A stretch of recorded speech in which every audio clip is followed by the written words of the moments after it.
பஞ்சாபில் உள்ள லால்ட் என்ற கிராமத்தில் வாழ்ந்து வரும் டாப்சி, விக்ரம் கோச்சர், அனில் குரோவர் ஆகிய மூவரும் வெவ்வேறு வகையில் பணப்பிரச்சனையில் சிக்கி தவிக்கிறாங்க. தங்கள் குடும்பத்தை காப்பாற்றவும் பணப்பிரச்சனையிலிருந்து மீளவும் லண்டன் செல்ல முடிவெடுக்கிறாங்க. இவர்களுடன் இராணுவ அதிகாரியான ஷாருக்கானும் இணைந்து கொள்கிறார். பணம், மொழி பிரச்சனை உள்ளிட்ட காரணங்களால் விசா மறுக்கப்பட சட்டவிரோதமாக டன்கி முறையில் பயணம் செய்யும் இவர்கள் லண்டன் போனாங்களா இல்லையா என்பதே டன்கி படத்தினுடைய திரைக்கதை. கிட்டத்தட்ட 5 ஆண்டுகளுக்கு பிறகு பாலிவுட்டின் பிளாக் பஸ்டர் இயக்குனர் ராஜ்குமார் ஹிரானியின் படம் வெளியாகிருக்கு. 3 இடியட்ஸ் படத்தில் இந்திய கல்வி முறைக்கு எதிராக கேள்வி எழுப்பியவர் தற்பொழுது வறுமையின் காரணமாக வெளிநாடுகளுக்கு செல்ல விரும்பும் மக்களின் சட்டவிரோத குடியேற்றம் குறித்தும் அதிலுள்ள சிக்கல்கள் குறித்தும் பதிவு செஞ்சிருக்காரு.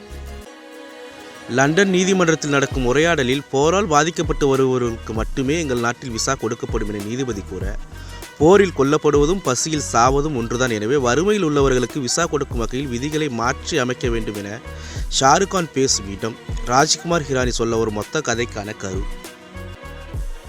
பதான், ஜவான் படங்களில் துப்பாக்கி, தோட்டா, வன்முறை, மாஸ் ஆக்ஷனாக பார்த்து சலித்த ஷாருக்கானை முற்றிலுமாக தன்னுடைய ஸ்டைலுக்கு மாற்றி ரசிக்க வச்சிருக்காரு ஹிரானி.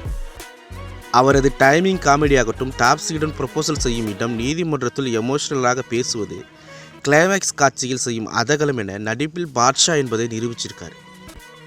இந்த ஆண்டு வெளியான மற்ற 2 படங்களைப் போலவே இந்த படத்திலும் தனது தேசபக்தியை பறைசாற்றுகிறார். டைட்டில் கார்டில் ஷாருக்கானுக்கு முன்பாக டாப்சியின் பெயர் வருவது பாராட்டத்தக்க மாற்றம்.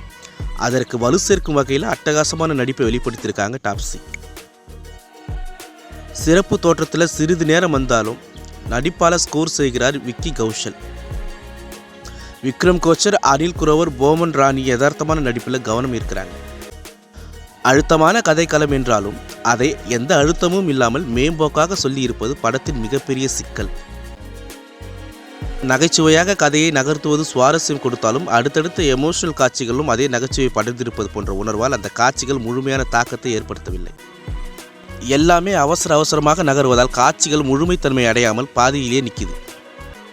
குறிப்பாக டன்கி பயண காட்சிகள் மிக சொற்ப தடைகளுடன் முடிந்து விடுகிறது.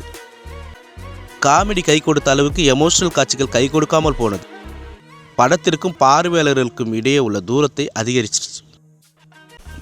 ஆண்டுதோறும் 10 லட்சம் மக்கள் டன்கி பயணத்தை மேற்கொள்வதாகவும் அதில் பலர் இறந்து விடுவதாகவும் படம் சொல்கிறது.